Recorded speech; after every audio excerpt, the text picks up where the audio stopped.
So the Bible says that we're created in God's image, but what does that really mean, and how severe are the implications of that concept? Find out today on The Weekly Truth. Hey y'all, Pastor Spencer here with your Weekly Truth. And this week, the age-old battle between creation and evolution. And I think if evolution is true, I think it raises more questions than it does answers. For instance, why are humans the only intelligent life on Earth? Why don't dogs and cats exist in relationship with one another and build cities? In the entire animal kingdom, mankind is really the only thing like it. So how does that work? I mean, if life just evolved from bacteria, shouldn't there be multiple species of intelligent life, building cities and infrastructure and all coexisting? Only the biblical creation model offers an answer for this.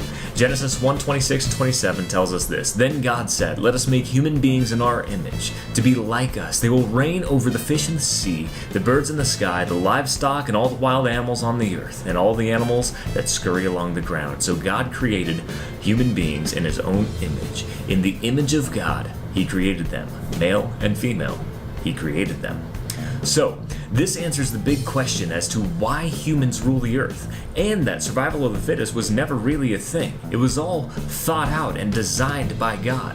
But I think it also answers a question as to why God created us. You see, God created this earth, this rock that we often take for granted, that we live on, as an abundant provision for us. Then he gives us the charge to take care of it, to work it. And you'll notice that in every step of the creation story, God says it was good. Not that it was perfect. There was still work to be done to improve on creation, our work. And finally, as soon as he made mankind, he said it was very good. Still not perfect, but now he had the final piece of the puzzle, the crowning jewel of creation, the one species of life that would work in relationship to God to govern the world that God created.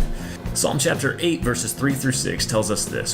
"When I look at the night sky and see the work of your fingers, the moon and the stars that you set in place, what are mere mortals that you should think of them? Human beings that you should care for them, and yet you made them only a little lower than God and crowned them with glory and honor.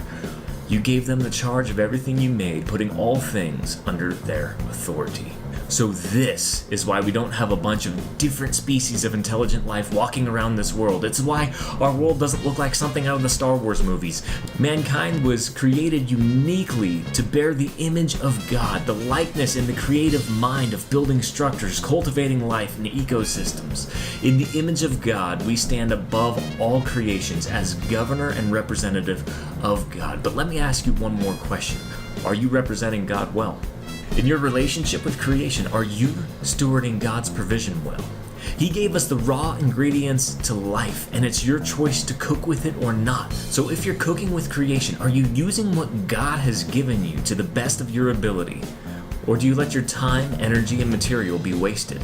As responsible stewards of God's creation, we have the daunting obligation to use God's provision in a way that is responsible and not wasteful. Well, that's it for today's Weekly Truth, but I hope and pray that you'll ponder how you use God's provision in your life, but more importantly, that you'll find a purpose for your existence through the biblical creation model. Share this week's truth with a friend that might need to hear it today, and if you want to catch more Weekly Truth, subscribe to the channel, and I'll catch you right here next time on The Weekly Truth.